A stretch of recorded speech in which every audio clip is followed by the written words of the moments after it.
Salut à tous les amis, j'espère que vous allez bien, c'est Mathieu l'électricien. Je vais vous montrer dans cette vidéo comment comprendre vos plans électriques et surtout comprendre le fonctionnement de votre tableau électrique. Donc quoi de mieux que d'avoir un tableau électrique déjà tout câblé, c'est pas moi qui l'ai câblé ce tableau. Je vais le découvrir avec vous, on va l'ouvrir et je vais vous expliquer point par point voilà, ce qu'il y a sur les plans, ce qu'il y a dans votre tableau, simplement comment comprendre son tableau électrique parce que souvent il y a des plans mais c'est très chinois pour la plupart des gens. Donc c'est parti.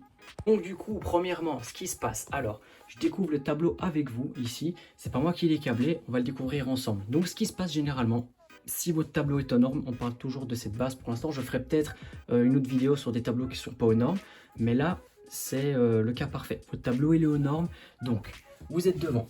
Il sera souvent, du coup, normalement lettré. Si c'est aux normes, c'est lettré. Donc vous avez disjoncteur ici avec du lettrage. Ok. Donc ce qui se passe, c'est que le général de votre tableau, c'est toujours le différentiel 300 mA qui est en tête de votre installation.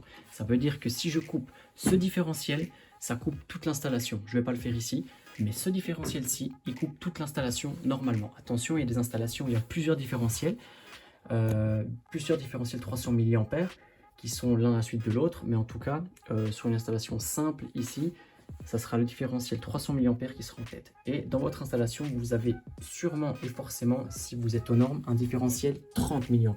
Le différentiel 30 mA, lui, il est utile en fait pour tout ce qui est en contact avec l'eau, en tout cas ce qui est susceptible d'être en contact avec de l'eau. C'est un différentiel qui est plus sensible et qui sautera beaucoup plus vite que le différentiel 300 mA. Donc le 30 mA, il est obligatoire évidemment pour le lave-vaisselle, pour la machine à laver, pour le séchoir, pour les buanderies par exemple. Vous avez compris, tout ce qui est humide et qui peut être potentiellement en contact avec de l'eau, c'est pour votre sécurité en fait. Le différentiel de tête 300 mA et le différentiel 30 mA, en fait, il va servir à vous protéger de l'électrocution. Donc c'est très important de l'avoir dans son installation. Et ensuite, vous avez toute la batterie de disjoncteurs. Eux, ils vous protègent de la surconsommation sur un circuit. Ça veut dire que, je vais essayer de pas trop rentrer dans des trucs techniques pour que vous compreniez, mais en gros, un 16 ampères. Le calcul est simple. 16 ampères, si vous êtes en 230, c'est 16 fois 230. 16 fois 230, on va y aller à la grosse douche, c'est 3500 watts. Donc voilà, c'est 3680 watts maximum sur un 16 ampères. Pour un 10 ampères, vous faites la même chose, 10 fois 230, donc 2300 watts. Pour un 20 ampères, vous faites le même calcul. Enfin, vous avez compris, ça c'est une règle, ça c'est un calcul électrique pour calculer la puissance. Donc du coup, vous avez vos disjoncteurs qui vous protègent de la surintensité, enfin de la surconsommation, et vos différentiels qui vous protègent des risques d'électrocution, et donc tout ce qui est perte à la terre. Et donc voilà. Donc du coup, si vous avez une panne et que c'est un disjoncteur ici qui saute, c'est que sûrement en fait vous avez eu une surconsommation sur votre circuit. Maintenant, si c'est ce différentiel-ci qui saute, c'est qu'il y a une perte sur le circuit. Ça veut dire qu'il y a sûrement une phase qui touche la terre. Et donc, du coup, ça fait sauter par sécurité toute l'installation pour éviter les risques d'électrocution. Donc, ça, c'était le tableau électrique. Voilà, pas ouvert. Je vais l'ouvrir pour vous montrer ce qu'il y a à l'intérieur. Mais normalement, on va dire que le commun des mortels n'a pas besoin d'ouvrir son tableau électrique. C'est le travail de l'électricien. D'ailleurs, ne le faites pas. C'est dangereux, un tableau électrique. Il ne faut pas mettre ses doigts n'importe où. Laissez-le fermer, ça suffira largement. Okay, vous n'avez pas besoin de l'ouvrir, ce tableau électrique. Ok, donc du coup, on va se retrouver au plan pour voir comment ça fonctionne. Voilà, je me suis mis par terre, les amis. On a un petit peu freestyle. Mais bon, alors, ce qui se passe, c'est que les plans électriques ici, ils représentent vraiment ce qui se passe physiquement dans mon installation. Donc, en gros, ici, vous avez bien en fait c'est la retranscription du coup. Enfin, c'est la retranscription sur papier de ce qui se passe dans votre installation électrique. Donc du coup, les amis, vous avez bien ici votre 300 mA avec le 40 ampères. Enfin, le 40 ampères, 300 mA, donc c'est le différentiel de tête. Et là, ici, vous avez bien votre 30 mA qui protège vos zones humides, machine à laver, sèche-linge. Donc voilà, ça c'est déjà les différentiels. Donc ici, vous avez votre différentiel qui coupe toute cette ligne-ci. Donc A, B, C, D, E, F est coupé par 300 mA ici, donc le différentiel de tête. Maintenant, le 30 mA, lui, il coupe G, H, I, J, K, et puis il y a L, M de l'autre côté. Ok, donc si vous coupez celui-ci, il y a juste cette zone-ci qui sera coupée. Si vous coupez celui-ci, eh ben, il y a toute cette zone-ci qui sera coupée. C'est bien le différentiel de tête. Et là, vous avez du coup votre premier disjoncteur, A, B, C, D, E, F. Ils sont lettrés normalement ici, et du coup, ils sont lettrés de l'autre côté Et du coup, normalement, ils sont lettrés de l'autre côté sur le tableau. Ce que vous avez comme indication ici, c'est la polarité de votre disjoncteur. Donc 2 pôles, ici en l'occurrence, c'est sa puissance 32 ampères. Alors vous avez ici les symboles, c'est des petits E comme ça vers la ligne, ça veut dire que le câblage est encastré. Et ensuite il est marqué VOB 3G6, ça veut dire que le VOB c'est le type de câble qui a été utilisé. Donc c'est du VOB, c'est dans une gaine flex avec des VOB à l'intérieur. Et 3G6, ça veut dire que c'est 2 brins plus la terre. 3G en fait ça veut dire 2 conducteurs plus la terre, ça fait 3. Et G, ben, ground, il faut le dire. Et ensuite 6 carrés, ça c'est la section câble. Et qui alimente du coup ici une prise, en l'occurrence une TAC. Tac. Et donc du coup vous avez ces petites indications un petit peu partout. Donc là par exemple au hasard on va prendre celui-ci. Là c'est un 2 pôles 16 ampères qui protège un circuit d'éclairage en encastré en VOB 3G 1,5.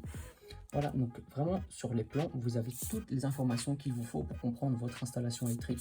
Donc ici ce symbole-ci, c'est les prises. Ce symbole-ci, c'est des interrupteurs de direction avec un allumage. Cet interrupteur-là, c'est un simple avec toujours un allumage. Ça ici, c'est pour désigner des machines. Donc ici, c'est tac, ça c'est four.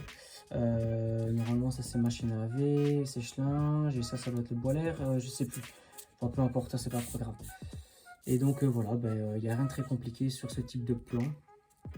Triple prise, double prise. Voilà, et donc du coup, c'est pas fini. Sur vos plans, vous avez aussi un schéma d'implantation. Le schéma d'implantation, c'est vraiment le dessin de votre installation avec tout l'emplacement des prises et des interrupteurs de votre installation. Ok, donc, les plans électriques ne demandent pas d'être forcément à l'échelle précise, mais bon, essayez comme de respecter un maximum les plans de la maison. Mais normalement, voilà, si l'interrupteur il est à droite de la porte avec l'ouverture, bah voilà, sur le plan il doit être à droite aussi. Ok, il faut pas d'interrupteur ici. Là, vous avez vraiment du coup tous les emplacements de vos interrupteurs et de vos prises. Avec du coup toujours le lettrage. Donc en fait, si par exemple vous avez un souci sur cette prise, eh ben, il sera marqué la prise D4. Ok, vous retournez à votre tableau. Vous avez le disjoncteur D, disjoncteur D. Voilà, ici c'est D4, on va dire qu'il y a un problème. Vous coupez D, et ben toutes les autres prises ici seront coupées. Et donc du coup, D, vous n'avez qu'à chercher sur votre installation. Par exemple, D ici sera coupé, D ici sera coupé, D ici sera coupé, et ainsi de suite. Donc voilà, c'est comme ça que vous pouvez vous repérer sur le schéma d'implantation de votre installation. Voilà, sur l'occurrence, il n'y a rien. Voilà les amis. Si j'ai raté quelques trucs ou si vous avez des questions, dites-le moi quand même en commentaire, parce que moi ça me paraît super simple forcément vu que je suis dans le métier. Mais peut-être que pour vous c'est peut-être un petit peu compliqué. Mais voilà, ça reste toujours assez simple. Normalement tout est bien lettré, tout est fait pour que ça soit facile à comprendre au final. Bon, on va aller ouvrir le tableau et voir ce qui se passe à l'intérieur. Let's go. Bon, cette partie-ci, je le fais juste pour vous montrer ce qui se passe dans un tableau électrique, mais concrètement, vous n'aurez jamais à ouvrir votre tableau. C'est le travail de l'électricien, donc je vois pas l'intérêt d'aller ouvrir son tableau, sauf si vous êtes un peu bricoleur. Mais attention, je vous le dis, faites toujours super gaffe. Un tableau électrique, on ne le voit pas, c'est un danger invisible, l'électricité. Il faut savoir ce qu'on fait. Faites attention. Donc, il y a besoin d'un tournevis pour aller ouvrir votre tableau. Généralement, c'est pas compliqué. Faites tout à une main, donc peut-être que ça va se casser la gueule. Hop. Voilà, il y a des petites vis, on va retirer le tableau. Voilà, on se retrouve dans le tableau électrique. C'est pas moi qui l'ai câblé, mais franchement, il est bien fait ce petit tableau. Donc voilà, vous avez votre différentiel ici qui est scellé. Donc ce qui se passe, c'est que l'arrivée, généralement l'arrivée sera toujours le plus gros câble de l'installation. Quand vous regardez ici, par exemple, tous les câbles qui arrivent de la boulotte ici, bah là vous avez votre gros câble ici d'arrivée. Généralement, ça sera un EXDB, il sera un petit peu différent des autres. Et donc celui-ci, bah voilà, il n'y a qu'à suivre les câbles. Hop, ils arrivent ici, ces câbles-ci sont utilisés. Ici, c'est du mono, l'installation. Ça, c'est mon arrivée générale. Et donc, vous voyez bien que l'arrivée, elle se trouve ici. Le différentiel, ensuite, il protège. Il ponte l'alimentation sur toute cette série de disjoncteurs avec les câbles. Donc là, ici, en l'occurrence, c'est du Hager Quick Connect. Donc, du coup, c'est avec des bornes rapides. Il faut juste clipser les câbles dedans, c'est super pratique. Voilà, c'était bien fait, le tableau est bien clean, il est bien épuré. Vous avez ici votre barrette de terre. Toutes les terres doivent être raccordées sur votre installation, c'est obligatoire. Enfin, quand il y a de la terre, il faut la raccorder à la terre. Voilà, la terre n'est pas obligatoire partout dans l'installation, mais quand il y a de la terre, il faut la raccorder. Et donc du coup ici, vous avez votre différentiel 300 mA qui alimente le 30 mA, qui alimente cette barrette-ci.